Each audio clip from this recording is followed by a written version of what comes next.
श्रील प्रभुपाद जहाँ भी प्रवचन करते थे, जय राधा माधव कुंज बिहारी, माधव कुंज में भ्रमण करने वाले, कुंज बिहारी विहार करने वाले, गोपी जन वल्लभ गिरिवरधारी, गोवर्धन पर्वत उठाए हुए गिरिवरधारी कहलाए। भगवान के जैसा लीला वैसी नाम होता है।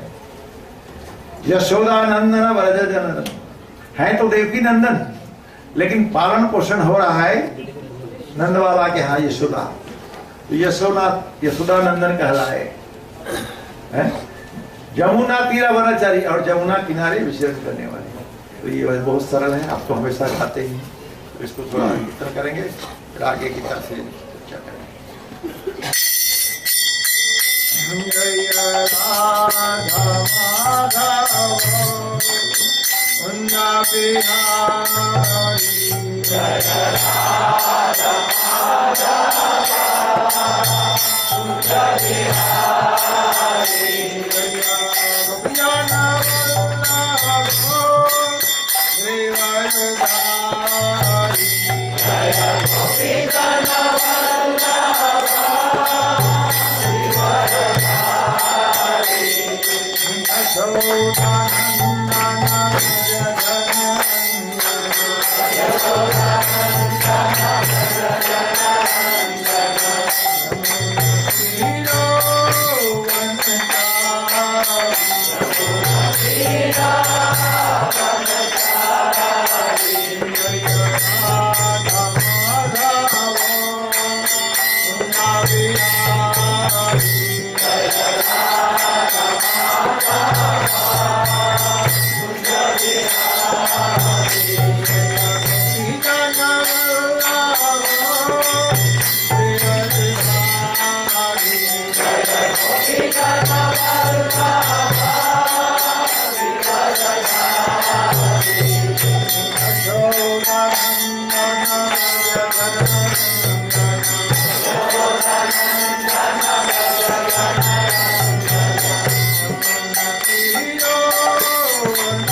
Hare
श्रील प्रभुपाद की जय। श्रील प्रभुपाद जगद्गुरु महाराज की जय। हरे कृष्ण। ओम नमो भगवते वासुदेवाय। ओम नमो भगवते वासुदेवाय। ओम नमो भगवते वासुदेवाय। ओम नमो भगवते वासुदेवाय। ओम नमो भगवते वासुदेवाय। श्रीमद् भगवद गीता यथारूप अभी चर्चा करेंगे। अध्याय 7 भगवद ज्ञान। और भगवद ज्ञान श्लोक है 16।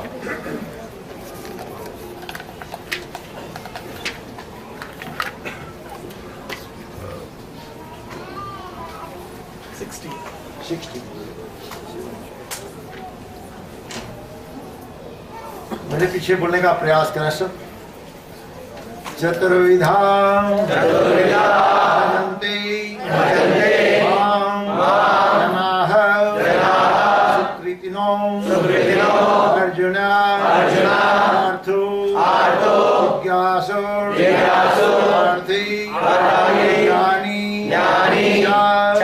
भरतर्षभा चतुर्विधा भजन्ते मां सुकृतिनो अर्जुन पार्थो जिज्ञासुर्थी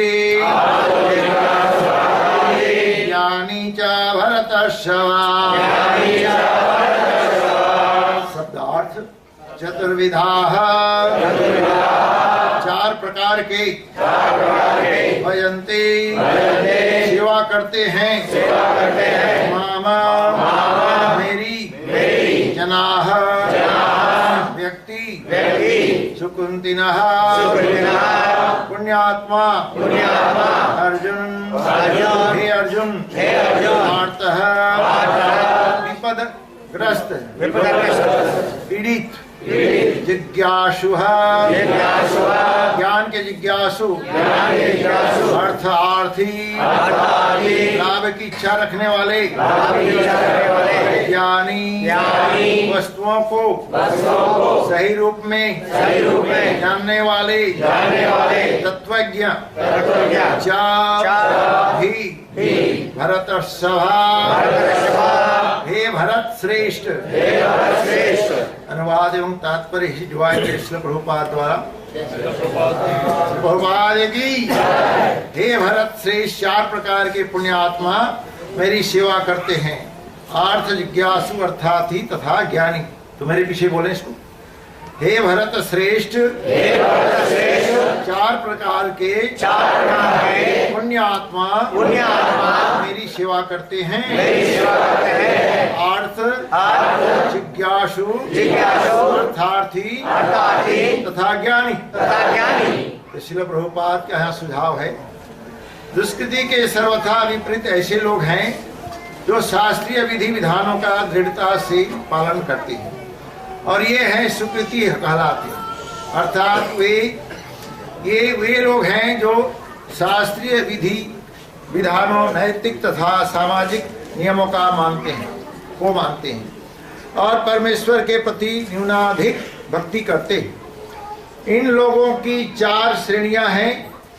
वे जो पीड़ित हैं, वे जिन्हें धन की आवश्यकता है, वे जिन्हें जिज्ञासा है, और वे जिन्हें परमात्मा का ज्ञान है। ये सारे लोग विभिन्न परिस्थितियों में परमेश्वर की भक्ति करते रहते हैं। ये शुद्ध भक्त नहीं है, क्योंकि ये भक्ति के बदले कुछ महत्वाकांक्षाओं की पूर्ति करना चाहते हैं। शुद्ध भक्ति निष्काम होती है और उसमें किसी लाभ की आकांक्षा नहीं रहती। भक्ति स्वामी सिंधु में 999 में शुद्ध भक्ति की परिभाषा इस प्रकार की गई है। अन्या विलासिता शून्यम ज्ञान कर्माणावितम अनुकूलन्य कृष्णानुशीलनम भक्तिरुत्तमा। मनुष्य को चाहिए कि परमेश्वर कृष्ण की दिव्य प्रेमा भक्ति किसी सकाम कर्म अथवा मनोधर्म द्वारा भौतिक लाभ की इच्छा से रहित होकर करे। यदि शुद्ध भक्ति कहलाती है, यही शुद्ध भक्ति कहलाती है। जब ये 4 प्रकार के लोग परमेश्वर के पास भक्ति के लिए आते हैं और शुद्ध भक्त की संगति से पूर्णतया शुद्ध हो जाते हैं, तो ये भी शुद्ध भक्त हो जाते हैं। जहां तक दुष्टों दुष्कृतियों का कथन है, प्रश्न है, उनके लिए भक्ति दुर्गम है, क्योंकि उनका जीवन स्वार्थ पूर्ण, अनियमित तथा निरुद्देश्य होता है। किंतु इनमें से भी कुछ लोग शुद्ध भक्त के संपर्क में आने पर शुद्ध भक्त बन जाते हैं। जो लोग सदैव सकाम कर्मों में व्यस्त रहते हैं, वे संकट के समय भगवान के पास आते हैं और तब वे शुद्ध भक्तों की संगति करते हैं तथा विपत्ति में भगवान के भक्त बन जाते हैं। जो बिल्कुल हताश है, वे भी कभी कभी शुद्ध भक्तों की संगति करने आते हैं और ईश्वर के विषय में जानने की जिज्ञासा करते हैं। इसी प्रकार सूक्ष्म चिंतक जब ज्ञान के प्रत्येक क्षेत्र में हताश हो जाते हैं, तो वे भी कभी कभी ईश्वर को जानना चाहते हैं और वे भगवान की भक्ति करने आते हैं। इस प्रकार ये निराकार ब्रह्म तथा अंतर्यामी परमात्मा की ज्ञान को पार कर जाते हैं और भगवत कृपा से या उनके शुद्ध भक्त की कृपा से उन्हें साक्षात्कार भगवान का बोध हो जाता है। कुल मिलाकर जब अर्थ जिज्ञासु ज्ञानी तथा धन की इच्छा रखने वाले समस्त भौतिक इच्छाओं से मुक्त हो जाते हैं और जब वे यह भली भांति समझ जाते हैं कि भौतिक आसक्ति से आध्यात्मिक उन्नति का कोई सरोकार नहीं है, तो वे शुद्ध भक्त बन जाते हैं। जब तक ऐसी शुद्ध अवस्था प्राप्त नहीं हो लेती, तब तक भगवान की दिव्य सेवा में लगे भक्त सकाम कर्मों में या संसारी ज्ञान की खोज में अनुरक्त रहते हैं। अतः शुद्ध भक्ति की अवस्था तक पहुंचने के लिए मनुष्य को इन सबों को लांघना होता है। ओम ज्ञानतिमिरन्धस्य ज्ञानञ्जनशलाकया चक्षुरुन्मिलितं येन तस्मै श्रीगुरुवे नमः। श्रीचैतन्यमनोभीष्टं स्थापितं येन भूतले स्वयं रूपतदा मह्यं ददाति सुदन्तिकम्। वन्देऽहं श्रीगुरो सिद्धपदकमलं श्रीगुरून् वैष्णवं च श्रीरूपं साग्रजातं सहगणं रघुनाथान्वितं तं सजीवं साद्वैतं सावधूतं परिजनसहितं श्रीकृष्णचैतन्यदेवं श्रीराधाकृष्णपादां सहगणं ललिता श्रीशाखान्वितं नमो विष्णुपादाय कृष्णपृष्ठाय भूतले श्रीमते भक्तिवेदांत स्वामी नामिने। नमस्ते सारस्वती देवी गौरवाणी प्रचारिणे निर्विशेष शून्यवादी पाश्चात्य देशतारिणे। नमो महावदन्याय कृष्ण प्रेम पदायते कृष्णाय कृष्ण चैतन्य नामिने गौरत्रिषे नमः। नमो ब्राह्मण देवाय गौब्राह्मण हिताय च जगत हिताय कृष्णाय गोविंदाय नमो नमः। हे कृष्ण करुणा सिंधु दीनबंधु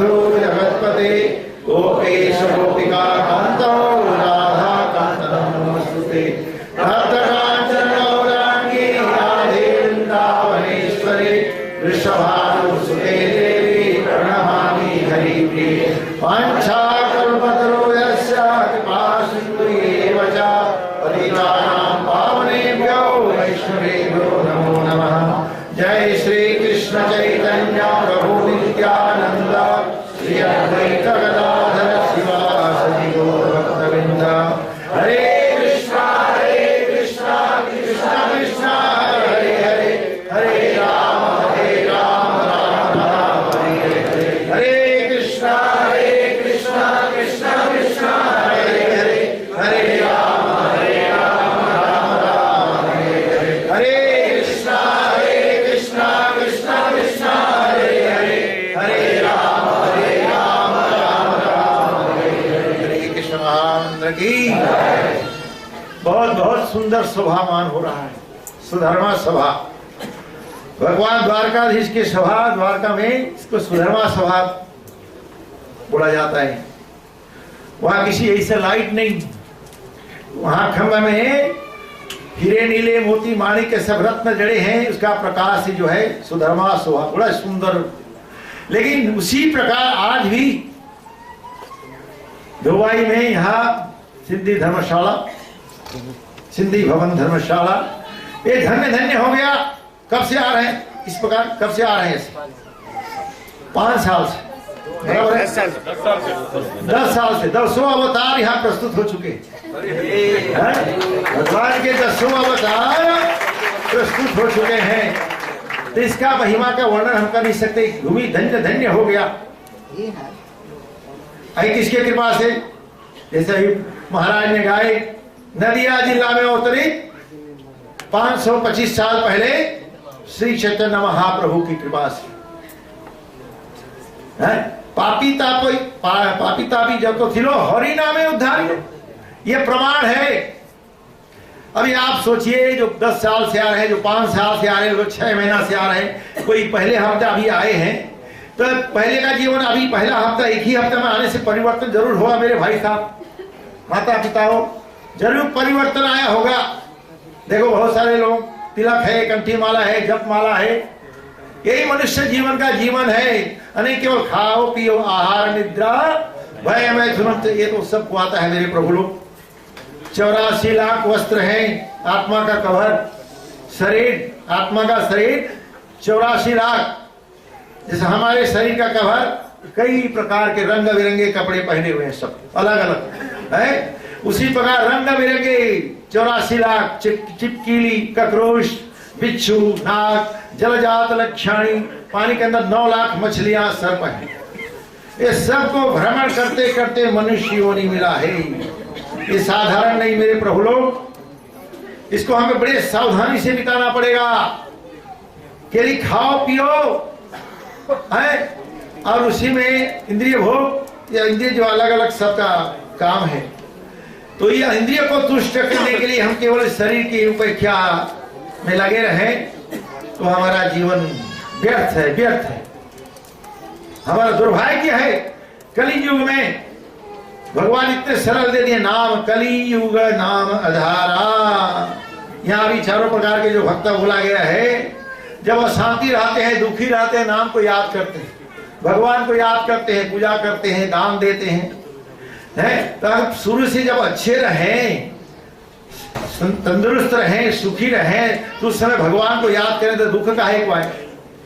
तुलसीदास तुलसीकृत रामायण में लिखा हुआ है, दुख में सुमिरन सब करे, सुख में ना करे कोई। सुख में सुमिरन करे, दुख में दुख काहे हो।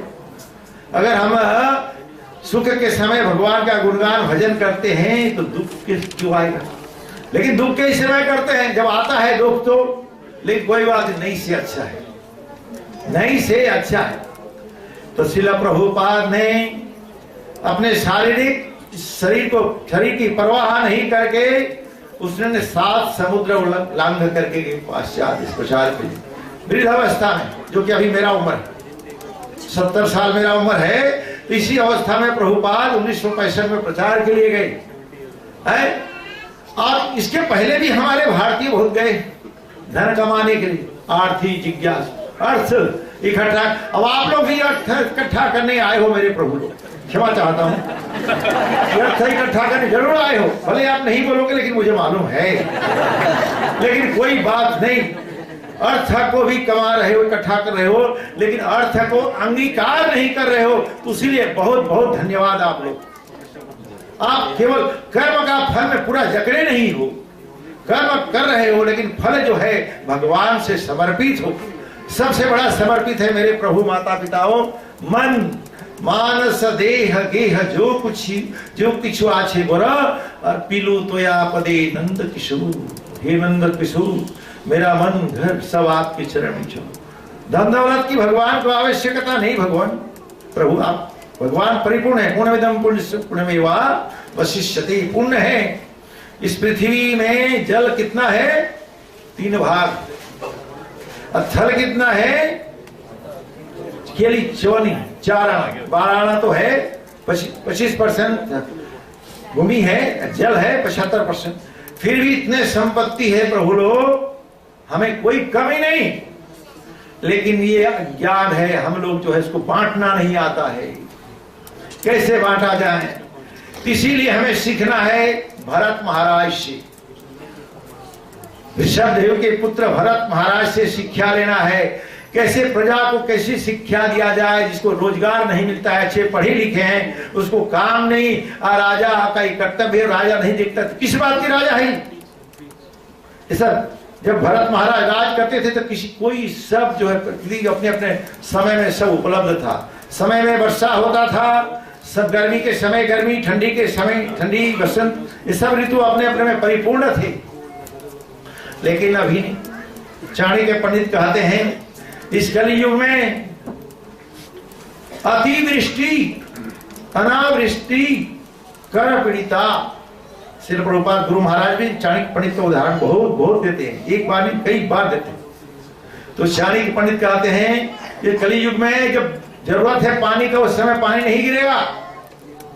जब थोड़ा इधर बोरिंग डाल के नहर से पानी, नदी का बांध नहर के द्वारा लेकर के डालेंगे, फसल थोड़ा उगाए हैं, तो फसल को काटते समय ऐसा पानी आएगा सब नष्ट करेगा। अतिवृष्टि है, पानी के गिरने का समय नहीं गिरेगा मानसून, और कार्तिक में गिरेगा फसल रेडी करते समय है। अति अनावृष्टि, पानी गिरेगा है, गिरेगा तो अतिवृष्टि कब होगा? कार्तिक में, जून जुलाई में नहीं होगा है। और कर पीड़िता, गवर्नमेंट टैक्स लगाएगा, टैक्स हमेशा बढ़ते जा रहा है, कितनी महंगाई होगा आप ही लोग सोचिए। तो ये सबसे बचने के लिए एक रास्ता है, टैक्स पटाने का नहीं है। ये टैक्स पटाना कहाँ नहीं पड़ता है? खैर मेरे ख्याल से यहाँ भी टैक्स नहीं लेता है गवर्नमेंट।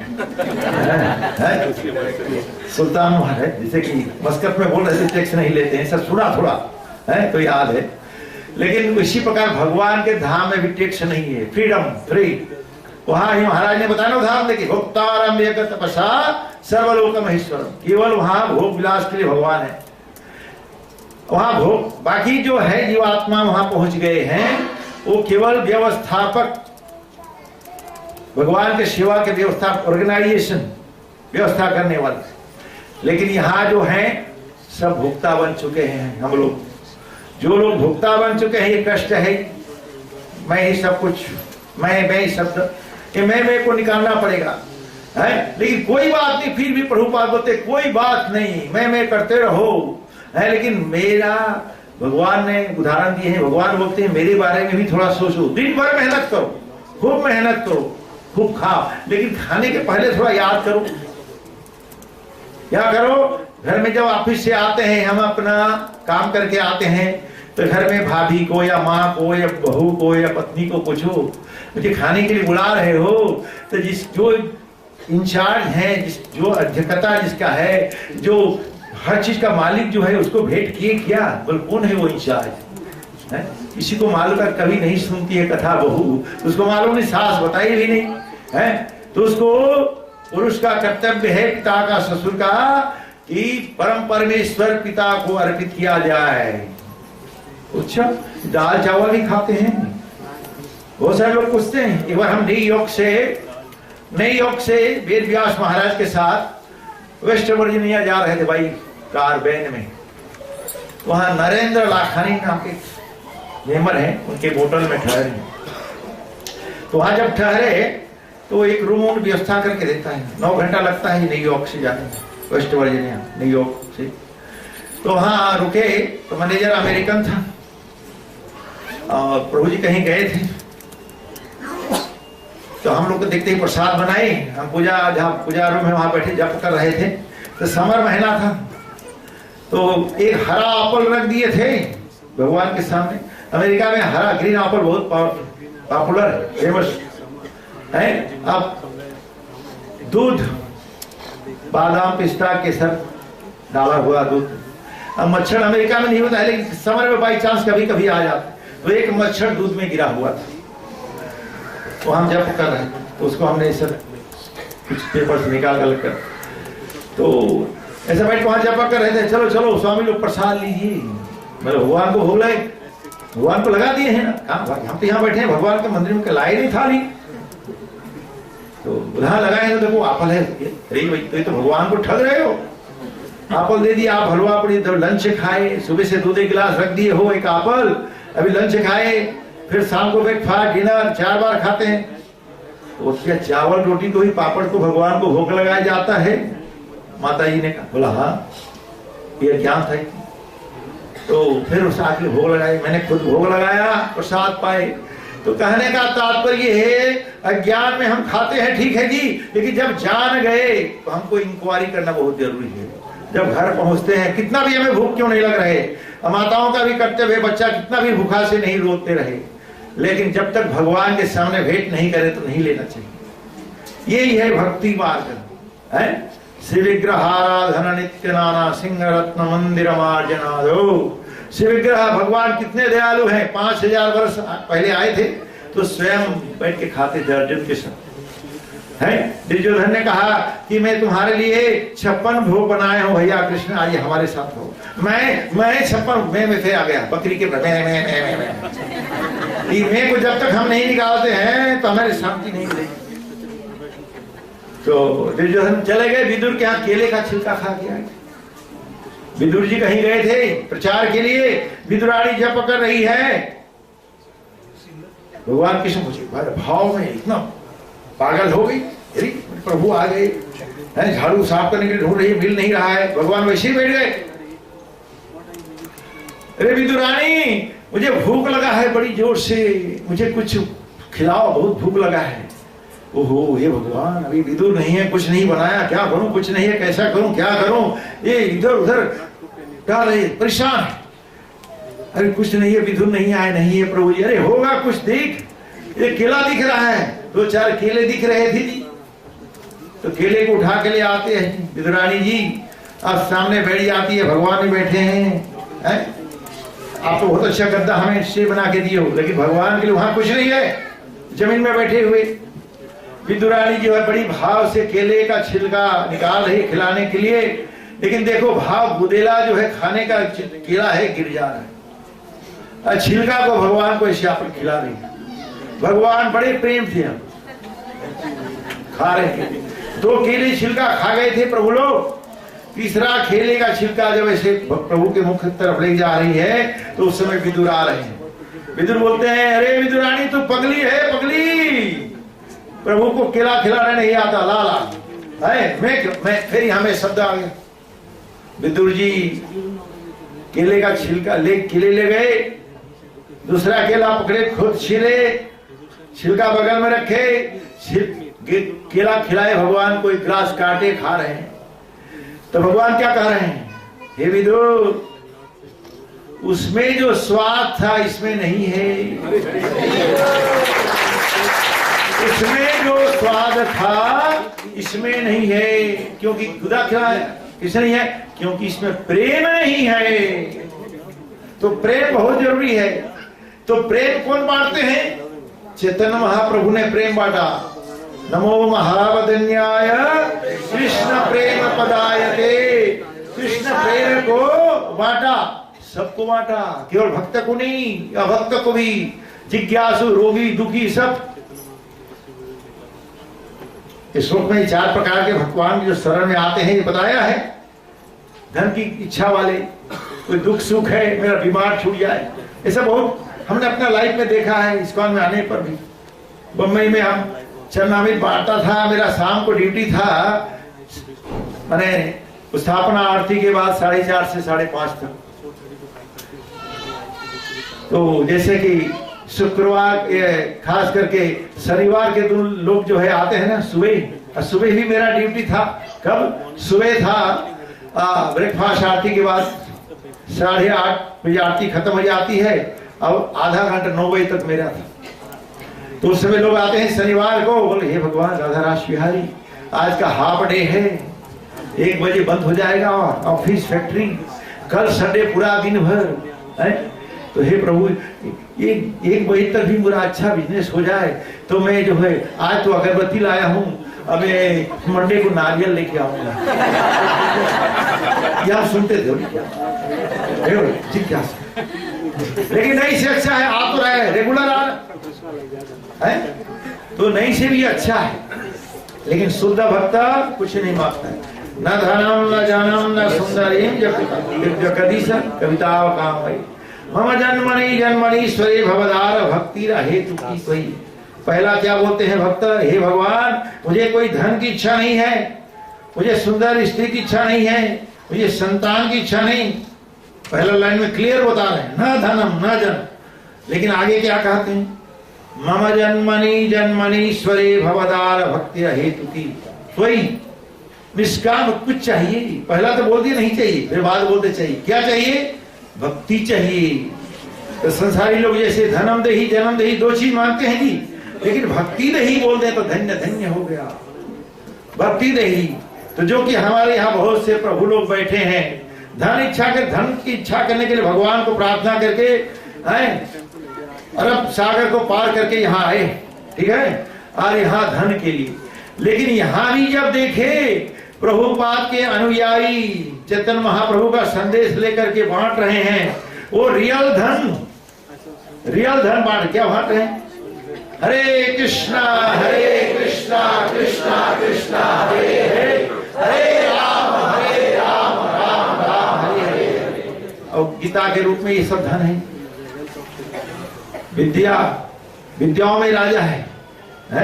भगवद गीता जो है किंग ऑफ नॉलेज, राज विद्या राजा बड़ा है। तो इसको प्रभुपाद बोलते हैं मैं फ्री बांटता हूं। जब प्रचार में गए बोले आपकी गीता में मूल्य नहीं है स्वामी जी। अरे भाई भगवान का वाणी का मूल्य होता है क्या? भगवान के वाणी का मूल्य होता है? नहीं होता है। टच स्टोन उदाहरण देते हैं श्री प्रभुपाद, परसमणि पत्थर का मूल होता है, परसमणि पत्थर का मूल लगा सकते हो, लेकिन भगवान का गुणगान, भगवान के भक्तों का गुणगान, भगवान का आदेश को कीमत नहीं, अनगिनत थे, हमारे समझ से बाहर है, दिव्य, उसका मोल नहीं। उसीलिए हम $1 है और 1 से 100 भी दे सकते हो। हमारे भक्त प्रचार करते हैं, क्रिसमस अभी गया दिसंबर में है, तो जो केवल पेपर छपाई का खर्चा लेते हैं, बराबर है ना, आप दत्तक फ्री बांटते। तो ये प्रभुपाद की इच्छा, तो यहाँ पर प्रभुपाद है, सब देखो कितना है प्रभुपाद की कृपा है। आप सब प्रभुपाद, कभी आप लोग को ये नहीं सोचना चाहिए मेरे प्रभु जी आप लोगों से मेरा विनती है, हम प्रभुपाद को नहीं देख पाए, नहीं, ये भ्रम को निकाल दो मन से। हम प्रभुपाद को देख रहे हैं, प्रभुपाद हम लोग को ही बोले हैं, कभी असमंजस में पड़ जाते हो, कहीं रुकावट आ जाती है भक्ति में, तो मेरा पुस्तक पढ़ो। मेरे गांव ब्रदर लोगों से, गुरु भाइयों से पूछो, सबसे बड़ा उत्तम क्या है? मेरा पुस्तक को पढ़ो। पुस्तक में सब प्रभुपाद लिख दिए। उसी प्रकार हम भगवत प्राप्ति के लिए भगवत गीता जो है, भगवान ने हमें एड्रेस दिया है। इस एड्रेस को देख करके हम भगवत धाम जा सकते हैं। हम लोग का 120 साल आयु है कलयुग में, लेकिन आजकल कोई नहीं रहता। लेकिन उतना दिन जीने पर भी जो भी समस्याएं हैं सबका उत्तर इसमें मिलेगा। पूरा लाइफ का हम कौन है, कहां से आए हैं, ये सब इसमें मिलेगा। यहाँ बता दिए हैं, अर्जुन को बता रहे हैं कि हे भरत श्रेष्ठ, भारत भूमि में अर्जुन को श्रेष्ठ माना गया। भरत, हे भरत श्रेष्ठ, कितने जीवात्मा है जी है, लेकिन यहाँ पर क्या बता रहे हैं? हे भरत श्रेष्ठ 4 प्रकार के भक्त मेरे शरण में आते हैं। यहाँ ये बता दी 4 प्रकार के हैं, अर्थ जिज्ञासु, अर्थार्थी तथा ज्ञानी है। तो यहाँ शिला प्रभुपाद और क्लियर समझ। तो दुष्कृति जो है यहाँ बता रहे हैं, दुष्कृति के सर्वथा विपरीत ऐसे लोग हैं जो शास्त्रीय विधि विधानों का दृढ़ता से पालन करते हैं और ये स्वीकृति कहलाते हैं। अर्थात वे ये लोग हैं जो शास्त्रीय विधि विधानों का, नैतिक तथा सामाजिक नियमों का को मानते हैं। तो ये सब इसमें बताया हुआ है। तो परमेश्वर के प्रति न्यूनात्मिक भक्ति करते हैं। तो इन लोगों की 4 श्रेणियां हैं। ये भक्ति 4 प्रकार की बताई है। जो पीड़ित हैं, कष्ट, तो भगवान को याद करते हैं। जैसे कि मैं पहला बोल चुका अभी जी, क्या बोला? ये भगवान मेरा कल संडे का दिन भर और सैटरडे का हाफ डे का लेवल हो जाए तो मैं ये दूंगा वो दूंगा। ये इतना अच्छा नहीं है। लेकिन प्रभुपाद कहते हैं कोई बात नहीं, इच्छा करके आए मांगता है। अब प्रभुपाद ये भी समझाते हैं, उदाहरण देते हैं, किसी का छोटा बच्चा है, गृहस्थ आश्रम में रहने वाला व्यक्ति, 6 महीने का बच्चा छोटा है, तो उसको माता जी सुला देती है बिस्तर में, घर में कारवार अपने लगी हुई, बर्तन धोना, रसोई करना, अनेक प्रकार के कार्य, ठीक है। तो उस समय अगर बच्चा होता है, एक सर्वेंट भी घर में है, तो सर्वेंट उठाती है, घर में आया जो बोलते हैं भारत में, बर्तन धोने वाला, कपड़ा धोने वाला, झाड़ू पोछा करने वाला, तो बच्चे को उठाती है तो चुप नहीं पड़ता। पिता भी उठाते हैं तो इतना खुशी चुप नहीं पड़ता। लेकिन माँ उठाती है तो हाथ लगते ही चुप तो नहीं पड़ता है, तुरंत स्लो हो जाता है रोना। फिर माँ सोचती है अभी मैं इसको स्तनपान कराया, दूध पिलाया, कोई मच्छर काटा होगा, तो उसने देखती है, पंखा चालू कर देती है धीमा, फिर थप्पड़ थप्पड़ के सुला देती है, खुद सो जाती है, दूध पिलाते पिलाते सुला देती है और अपने कार्य में लग जाती है। तो उसी प्रकार जो भगवान के भक्त हैं, तो भगवान की सेवा करते रहे हैं, करते रहते हैं, कोई फल की इच्छा नहीं। भगवान कृष्ण ने अर्जुन को यही बताए, तुम युद्ध करो लेकिन आप फल की इच्छा मत करो, मैं हारूंगा या जीतूंगा। हारोगे तो वीर गति को प्राप्त करोगे और जीतोगे तो पृथ्वी में राज्य करोगे। लेकिन दोनों में तुमको यह अभिलाषा नहीं होना चाहिए, दोनों में नहीं होना चाहिए।